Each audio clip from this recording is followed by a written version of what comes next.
Ricky Andrews is the man in charge in the kitchen at the Pelican Stadium. I'm the executive chef. But that was not always the case. I had a rough life, doing drugs and so forth. And, after doing drugs, became homeless, lost everything that I had. Andrews didn't catch a break after that. He was diagnosed with stage 3 tongue cancer and beat it. It changed my taste buds. I have probably maybe 95% of my taste buds.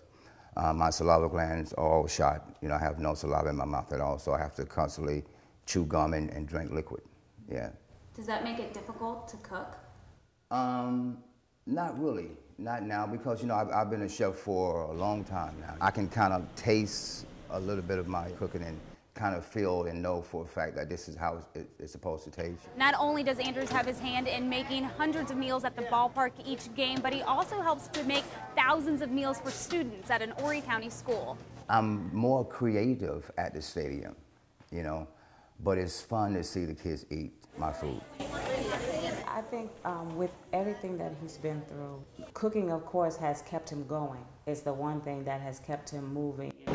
Moving to create delicious dishes that he sometimes can't taste. Well, I have a passion for food. I like to see people eat my food. In Horry County, Amy Vitrano, News 13.